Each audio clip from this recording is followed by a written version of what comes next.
if you want God in your life, if you want God to be something more than a byword of your vocabulary, if you want God to have his moving and his being in your life, if you want to take God out of the assembly, if you want to take him out of Bible study, if you want to take him out of the worship service and have him in your everyday life, then you must learn how to love God. You must love God. You must love him, not try to love him. You must love him, not sometime. You must love him all the time. And not only does the Bible say love God, but it goes to the extent of telling us how we are to love God. Love God with all your heart, with all your mind, with all your soul, with all your strength. Can't you get the picture this morning without doing any word defining? Can't you see where Jesus is going? You learn how to love God. Love him from the top of your head to the bottom of your foot. Love him from the inside out, from the outside in. Love God with all you are, with all you have, with all your strength, with all your might, with all your power, with all your feeling, with all your human appetite,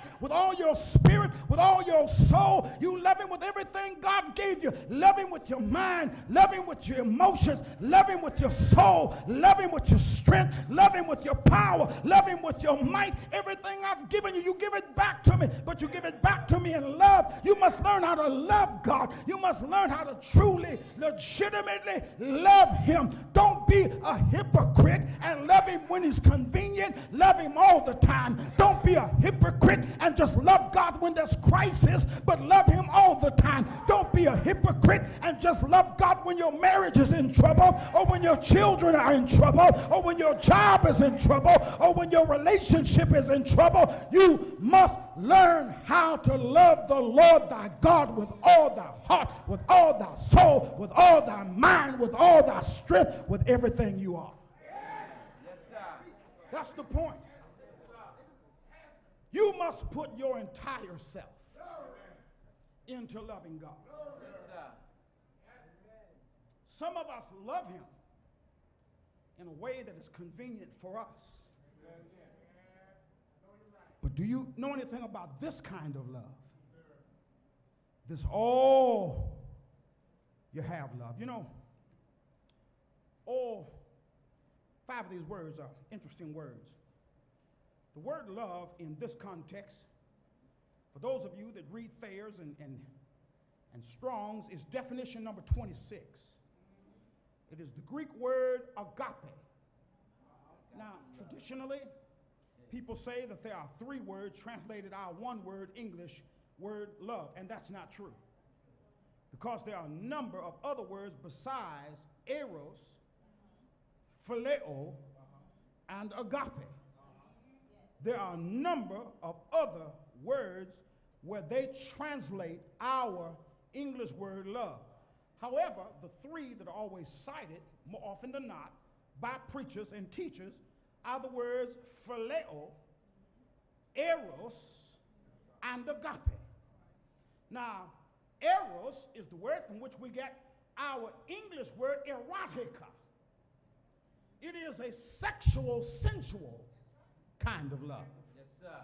It's an intimate, it's a love of intimacy. That's absolutely right, Brother Bush. But then there is the word phileo, the word from which we get our English word Philadelphia, or brotherly love.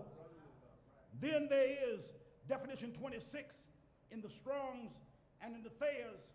It is the word agape.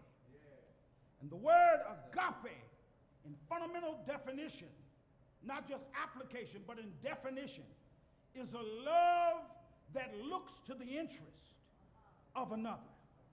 It is a love that expresses affection and goodwill.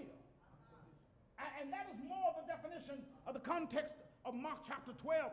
When you love God, what you're doing is giving him your allegiance through affection. Your goodwill that comes from you is all poured out to God. And in that way, we love him. We love him because he is the target, he is the focus, he is the direction of all the good in me that wills. I to God. Why do I give all the good that is willed within me to God? Because God is going to direct my path. Are you following me? Yes, sir. And so the first word you need to understand is the word love. You see,